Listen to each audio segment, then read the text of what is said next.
The stars shone brightly through the massive glass dome of Centauri Station. For 3,000 years, the Galactic Council had met here, a group of peaceful aliens who worked together. But they had never met anyone like humans before. Humans came from Earth, a planet so dangerous that aliens called it a death world. On Earth, even the air could kill most aliens. The plants had poisons, the animals were fierce, and the humans? They were the most dangerous of all. They could run for days without rest. They could survive terrible injuries. And they knew more about fighting wars than any other species in the galaxy. When humans built their first faster-than-light ships 50 years ago, the Council had a hard choice. Should they welcome these dangerous newcomers or keep them away? In the end, they let humans join, but many aliens still feared them. Now Ambassador Lily Martinez walked quickly through the gleaming halls of Centauri Station. At 40 years old, with dark hair pulled back tightly and a serious face, she had worked hard to show aliens that humans could be trusted. But today, her usual calm was gone. Her hands shook slightly as she entered the main council chamber. The room was huge, with seats for 100 different alien species. Some looked almost human. Others were completely different. Floating gas clouds, creatures with 6 legs, or beings made of crystal. They all fell silent as Lily walked to the center of the room. A large screen lit up, showing the face of Counselor Zaref. He belonged to the Valeri, peaceful insect-like aliens with large compound eyes and delicate, shimmering wings. They were farmers and artists who lived on beautiful garden worlds. Ambassador Martinez. Zaref's voice shook as the translator turned his clicks and chirps into English. Something terrible has happened. The Krell have attacked us. The room grew even quieter. Everyone knew the Krell. Large, aggressive reptiles with thick scales and bad tempers. For centuries, the Council had kept them under control with rules and sanctions. Now it seemed the Krell had decided to ignore those rules. They hit without warning, Zaref continued, his wings fluttering in distress. 3 of our colony worlds are already burning. On Valeri Prime, our home planet, they've destroyed our defenses. Millions of our people are trapped. The Council sent peacekeepers, but there were too few. The Krell are killing everyone. Images appeared on other screens around the room. Beautiful cities with tall, delicate towers were now in flames. Valeri civilians ran from Krell soldiers who fired into the crowds. A school filled with young Valeri lay in ruins. Lily's face hardened. How many ships do you need, Counselor? Zaref's compound eyes blinked in confusion. Ships? No, Ambassador, you misunderstand. We need medical supplies, food, perhaps diplomatic help to negotiate with the Krell. Violence will only make things... With respect, Counselor, Lily cut him off. The Krell are already using violence. They're killing your people. You need warships to stop them and transport ships to get your civilians out. How many? The council chamber erupted in shocked whispers. Aliens turned to each other, alarmed by the humans' direct talk of military action. Admiral Frank Daniels stepped forward to stand beside Lily. At 55, the admiral had white hair and a face lined from years of service. He had fought in the Mars conflict 20 years ago and carried a scar on his cheek from that time. He looked at the tactical display showing the Valeri system. We can send the 5th Fleet, he said in a calm, deep voice. 2 carrier groups, 4 battleships, and support vessels. About 120 ships total. They can be ready to jump in 18 hours. The alien representatives gasped. None had expected such a quick and massive military response. A floating metal sphere hovered forward. Inside was Counselor Thrix, a being made of luminous gas who spoke through mechanical speakers. Ambassador Martinez, surely your government would not send military forces without proper council approval. We have procedures for these situations. Committees must be formed, options discussed, votes taken. Lily's brown eyes flashed with anger. Counselor, where I come from, when someone cries for help, we don't form a committee. We help. My government authorized deployment the moment we received the distress call. But this is not how things are done, insisted another council member, a tall blue alien with 4 arms.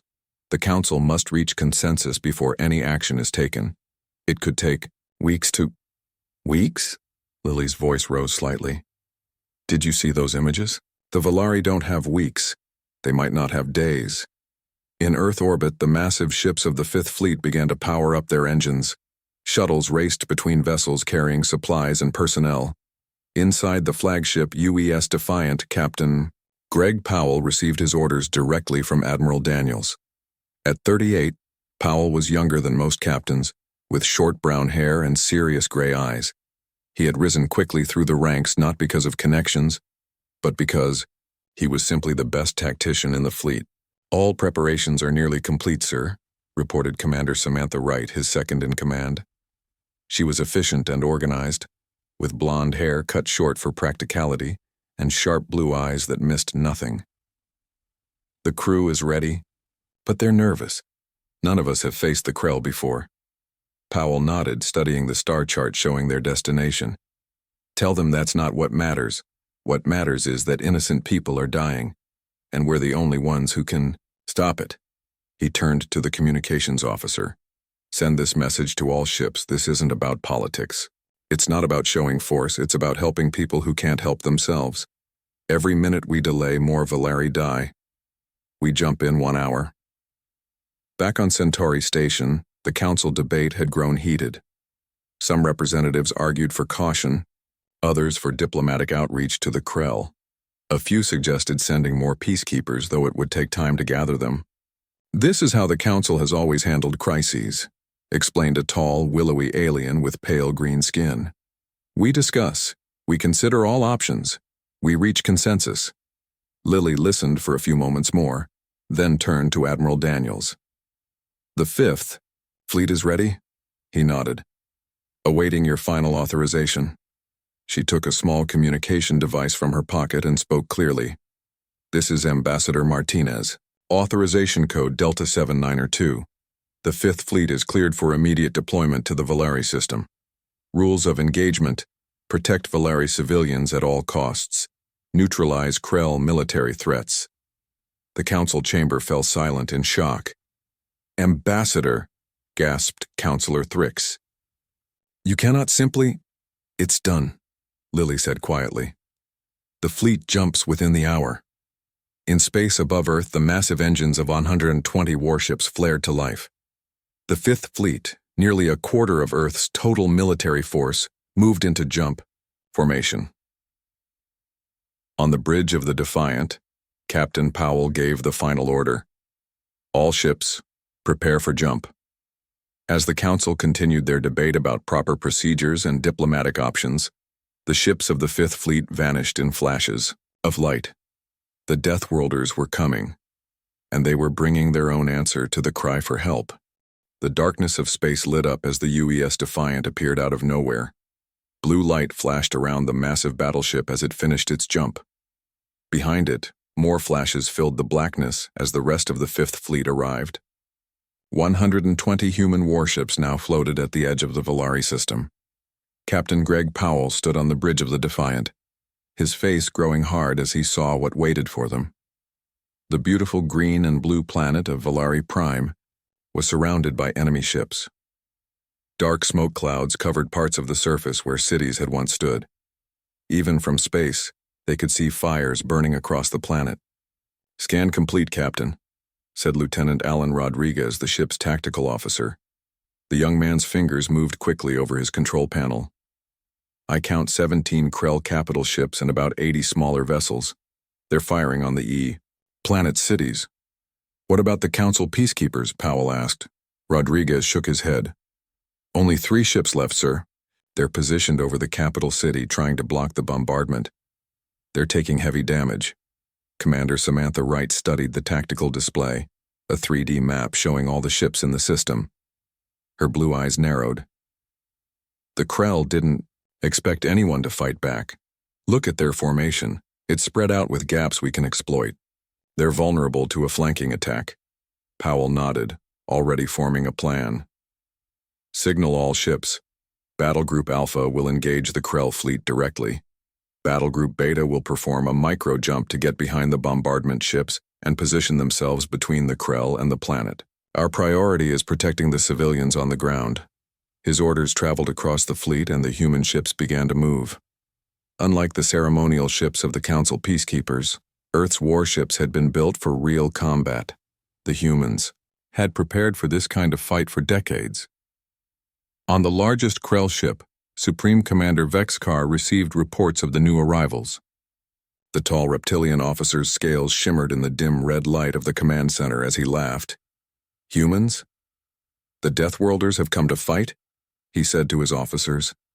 "The Council speaks of these mammals as if they are some great threat, but they have never faced real warfare like the Krell. They will run once they see our power."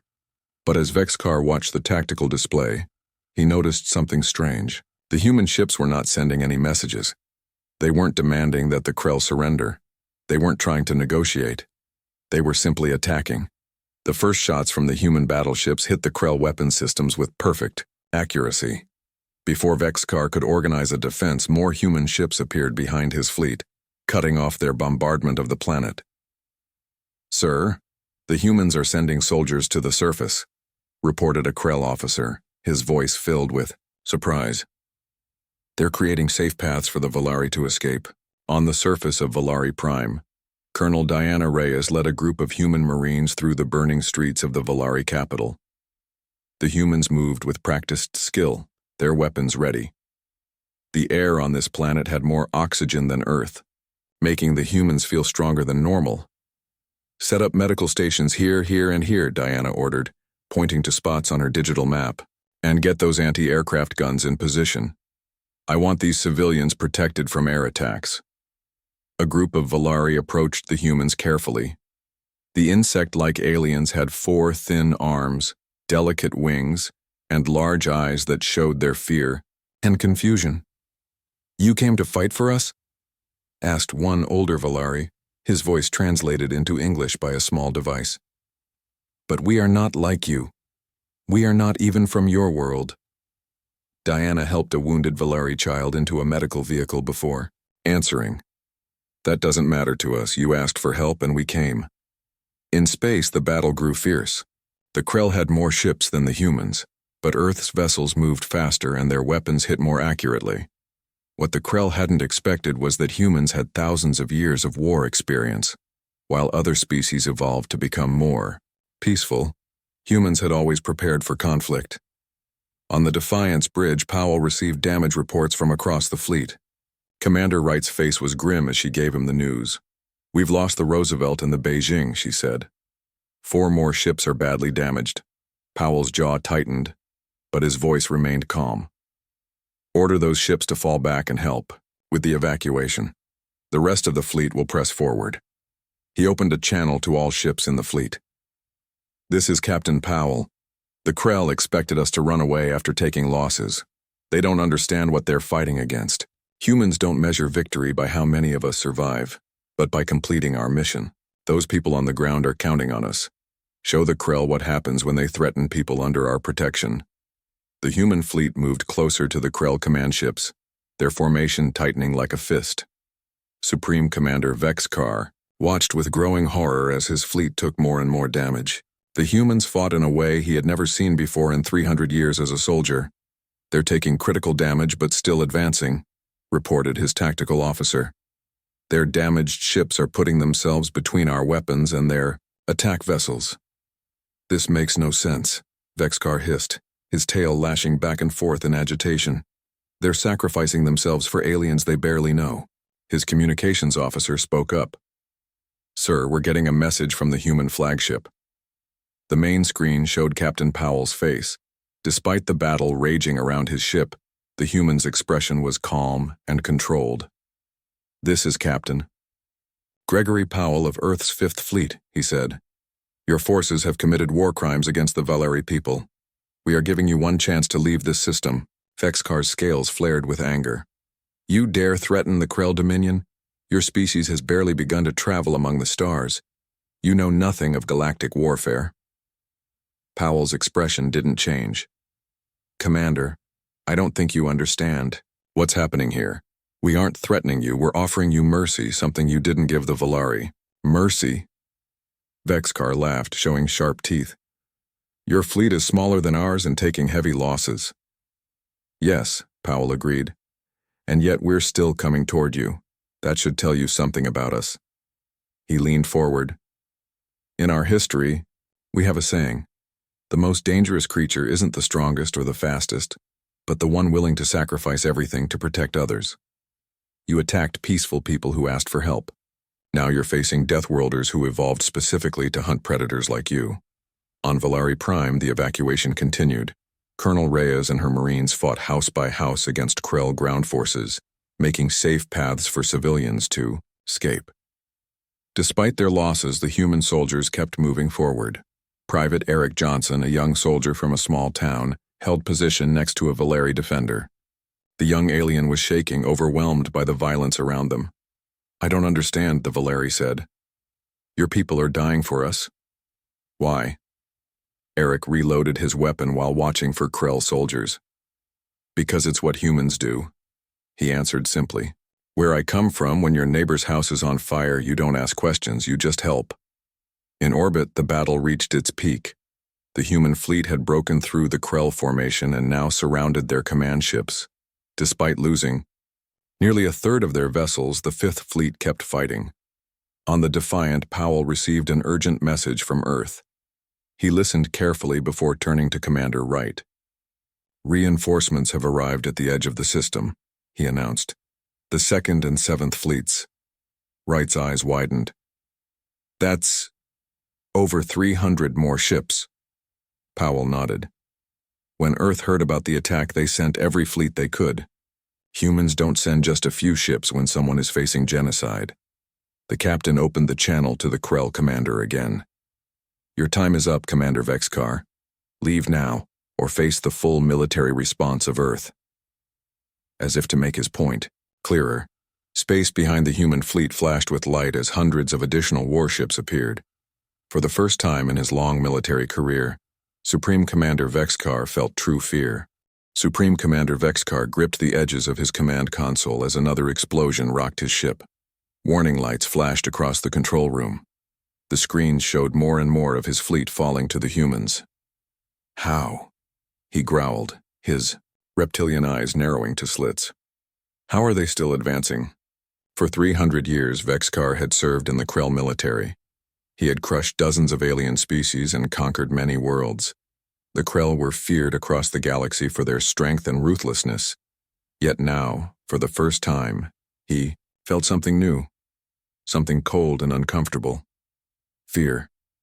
Damage reports from across the fleet, Commander, said his second-in-command. We've lost 23 ships. 12 more are crippled. Vexkar slammed his scaled fist on the console. They're just mammals. Soft, weak creatures from a mudball planet. We outnumber them. Sir, his tactical officer spoke hesitantly. The humans, they're not fighting like any species we've encountered before. Look at this. The main screen showed a human destroyer, taking heavy fire from 2 Krell cruisers. Half the ship was dark, its hull torn open to space. Yet it continued to fire, placing itself between the Krell weapons and a damaged human medical ship that was picking up Valari refugees from the planet. The ship is fatally damaged, the tactical officer explained. But they're sacrificing themselves to save others. And they're not the only ones. He switched the view to show several more human ships doing the same thing. It's happening across the battlefield. This is irrational, Vexkar hissed. They're throwing away lives for aliens they've barely met. Sir, his communications officer interrupted. The 4th time the human commander has tried to contact us. Vexkar bared his teeth. Put him on screen. Captain Powell's face appeared, still calm despite everything. Behind him, the bridge of the Defiant was filled with smoke, and crew members rushed to put out fires. Commander Vexkar, Powell said, I'll be direct. Your fleet is being destroyed piece by piece.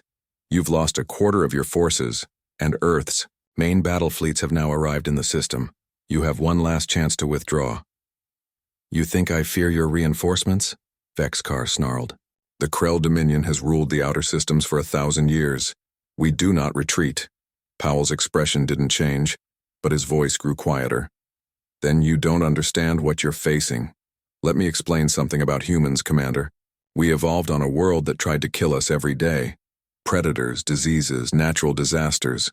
Earth shaped us into survivors, but it also taught us something more important. And what is that? Vexcar asked mockingly. That the strong protect the weak, Powell answered simply. That those with power have a responsibility to help those without it. You see the Valari as prey because they're peaceful. We see them as people who need protection. On the surface of Valari Prime, the fighting had grown fiercer. Colonel Reyes and her Marines pushed deeper into Krell-held territory, street by street, building by building. They moved with a determination that shocked both the Valari and the Krell. Sergeant Joe Miller, a broad-shouldered man with a scar across his chin, led his squad through the ruins of what had once been a Valari school. The insect-like aliens had built everything on a lighter, more delicate scale than humans. Even their weapons seemed almost decorative compared to the heavier human equipment. Building clear, Miller reported. 32 civilians found in the basement. They need medical attention. Colonel Reyes nodded. Get them to the evac point. We've got human doctors there. A young Valari approached Reyes. Unlike most of his kind, this one carried a makeshift weapon. I want to fight with you, he said, his translator making his voice sound flat. I want to protect my people like you are doing. Reyes looked at him for a moment. What's your name? Kirtik, the Valari answered. I was a teacher before the Krell came. Well, Kirtik, we need guides who know the city more than we need fighters, she said. You can help us find civilians who are trapped. The Valari's large compound eyes seemed to shine with new purpose. I can do that. There's an underground transport system the Krell might not know about. Hundreds of my people could be hiding there. As the battle continued, more Valari began to help the humans. They weren't warriors, but they knew their world. They showed the humans hidden passages, helped carry the wounded, and guided refugees to safety. In orbit, the human fleet had pushed deep into the Krell formation. Despite heavy losses, they kept advancing, their ships forming a protective wall between the Krell and the planet. On the Defiant, Commander Wright approached Captain Powell. Sir, engineering reports our main weapons array is failing. We've taken too much damage. Powell nodded. How long can we keep fighting? Maybe 20 minutes before critical systems fail, she answered. Then we have 20 minutes to push them back, Powell said. He turned to his communications officer. Send a message to all ships, close in on the Krell command vessel. Don't let them escape. Wright looked concerned. Sir, if we move any closer, we'll be within range of their heavy weapons. We'll take massive casualties. I know, Powell said quietly. But we need to end this now. The longer we fight, the more civilians die down there. The human ships moved, forward as one, tightening their formation around the Krell flagship. The space between the fleets lit up with weapons fire, energy beams, and missiles crossing the darkness. Inside his command ship, Vexcar watched with growing disbelief as the humans came closer and closer. Sir, they're going to surround us, his tactical officer warned. We should withdraw the flagship while we still can. No, Vexcar shouted. I will not retreat from these. His words were cut off as a massive explosion rocked the ship. The lights flickered and emergency alarms blared. Direct hit to our main reactor, an officer reported. Shields are down. The view screen showed the Defiant and 2 other human battleships, closing in, their weapons locked on the Krell flagship. Vexcar stared at the screen, his mind trying to understand what he was seeing. Why? He finally asked. Why would you die for them? For aliens who aren't even your kind? On the screen, Captain Powell's expression softened slightly. Because that's what humans do, Commander. On Earth we have a saying. All that is necessary for evil to triumph is for good people to do nothing. We couldn't do nothing. Just then, another officer rushed into the Krell command center. Supreme Commander, new contacts on long-range sensors. The tactical display shifted to show the outer edge of the system. Hundreds of new ships were appearing. The 2nd and 7th fleets of Earth had arrived. 322 additional human warships, the officer reported, his voice shaking. They're moving into attack formation. For the first time in the battle, Captain Powell allowed himself a small smile. Your choice, Commander Vexcar. You can face the full military might of Earth, or you can leave this system and never threaten the Valari again. Vexcar looked at the tactical display, then at his officers. He saw his own fear reflected in their eyes. These humans, these Deathworlders, fought like no species they had ever encountered. They didn't fight for territory or resources or even for glory. They fought to protect others even at the cost of their own lives. Order a withdrawal, Vexcar finally said, his voice barely above a whisper. All ships retreat beyond the system boundary. As the Krell fleet began to pull back, a cheer went up on the bridge of the Defiant. But Captain Powell didn't join in. He simply nodded and then turned to Commander Wright. Get our rescue ships to the surface, he ordered. The real work begins now. 3 days after the battle, the Great Council chamber on Centauri Station was packed. Representatives from 100 alien species sat in nervous silence. Many had watched the recordings of the battle at Valari Prime with a mixture of awe and fear. For the first time, they had seen what humans were truly capable of when provoked. Ambassador Lily Martinez walked to the center of the room. She looked tired but determined. The weight of 94 lost ships and over 2,000 dead humans rested heavily on her shoulders, yet she held her head high as she addressed the council. The Krell invasion has been stopped, she announced, her voice clear in the silent room. The remaining ships have fled beyond the edge of known space. The Valari planets are safe again. Counselor Zaref of the Valari approached the human ambassador. The insect-like alien's delicate wings shimmered in the light as he performed, a complex greeting ritual, his forearms moving in perfect harmony. Ambassador, Zaref said, his translated voice filled with emotion, we cannot find words to thank your people properly. Your species sacrificed 94 ships and over 2,000 lives for people you barely knew. How can we ever repay such a debt? Lily nodded solemnly. Those losses hurt us deeply, Counselor. But every human who fought knew the risks. They would make the same choice again without hesitation. High Counselor Thrix floated forward in his mechanical shell, the glowing gas inside pulsing with intensity. While we appreciate Earth's help in this crisis, the Council remains troubled by your unilateral military action. You bypassed proper protocols. You ignored established procedures. There are rules for how member species should behave.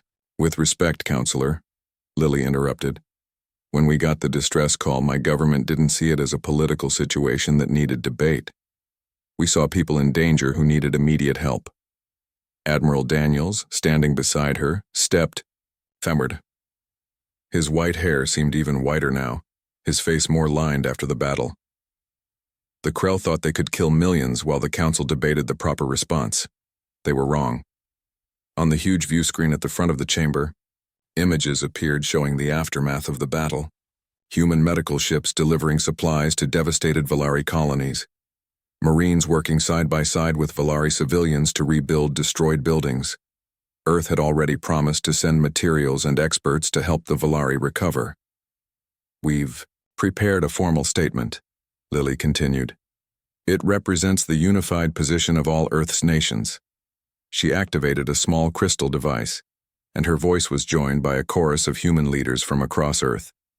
Their message played throughout the chamber. To all thinking beings across the galaxy, humanity has joined your community as newcomers from a harsh world. We understand that our past is different from yours. Our home planet shaped us through difficulty and struggle. Our history contains conflict, and our bodies evolved for survival in dangerous conditions. But the same traits that make us dangerous also make us protectors. Our capacity for violence is matched by our capacity for compassion. Our drive to defend our own kind now extends to all peaceful species who share our values. Know this: if you are peaceful, you have nothing to fear from humans. We will trade with you, learn from you, and respect your ways. But if you harm the innocent, if you mistake gentleness for weakness, you will discover why Earth is called a death world and why its people survived it. When the defenseless cry for help, Deathworlders will answer. This is humanity's promise to the galaxy. The council chamber remained silent as the message ended. Many representatives looked uncomfortable with its directness, but none could question the sincerity behind it. In the days that followed, humanity's position in the galactic community changed fundamentally. Some species grew more cautious around humans, watching them with nervous eyes. But many others, especially those from smaller, more vulnerable worlds, sought closer ties with Earth. The Valerie, once among the most reclusive species, now welcomed human visitors. Trade agreements were signed, cultural exchanges began, and quietly, some young Valerie even started to train with human military advisors. 6 months after the Battle of Valerie Prime, a new threat appeared. A previously unknown aggressive species attacked Centauri Station itself, the very heart of the Galactic Council. Their warships appeared without warning, their weapons more advanced than anything seen before. But this time, something had changed. The attackers didn't find a disorganized debating council. Instead, they faced a prepared defense force, a mixture of human ships and vessels from a dozen other species who had learned from humanity's example. The attack was repelled within hours with minimal casualties. Admiral Powell, now promoted, after his actions at Valerie Prime, stood in the council chamber addressing the representatives. His uniform bore new medals, but his manner remained as calm and direct as ever. What we saw today wasn't just humans defending the station, he said. It was a united response from multiple species working together. The Valerie provided early warning with their new sensor network. The Daran contributed their shield technology. The Mentar assisted with tactical coordination. This is what we can achieve when we stand together. The council chamber, once filled with endless debate, now buzzed with a new energy. Species that had relied on rules and procedures for millennia were learning something new from the Deathworlders. Sometimes, action spoke louder than words. In a quiet corner of the station, Ambassador Martinez shared a meal with Counselor Zaref. The Valari's compound eyes studied her with new understanding. "My people have a question," Zaref said. "For thousands of years we evolved away from violence. We thought it made us more advanced, more civilized. But after what happened, some wonder if we were wrong." Lily considered her words carefully. "Violence itself isn't a virtue, Counselor. Being willing to fight doesn't make a species better or worse. What matters is what you choose to fight for. And humans choose to fight for others," Zaref said. "Even strangers." "The strongest among us protect those who cannot protect themselves," Lily agreed. "That's not unique to humans. It's just that our harsh world made us very strong." As they spoke, a group of young Valari walked past. Unlike their elders, these youngsters moved with new purpose. Some even wore modified versions of human military uniforms, adapted for their insectoid bodies. "Our youth call themselves the Protected," Zaref explained, his voice carrying both concern and pride. "They say that until we can defend ourselves, they will learn from humans how to be protectors." Lily smiled slightly. "And when that day comes, humans will be proud to fight alongside you, not just for you." Across council space, the story spread. The peaceful species had feared the Deathworlders when they first arrived, worried about their strength and their violent history. But now they understood something important. In a dangerous galaxy, that strength had become a shield behind which others could safely thrive. In the years that followed, when aggressive new species appeared at the edges of council space, they no longer found easy targets. Instead, they faced a united front of diverse species, with humans often at the forefront. "We are not conquerors," became humanity's refrain. "We are protectors." And throughout the galaxy, when the innocent faced danger and cried out for help, they knew the Deathworlders would answer. The end.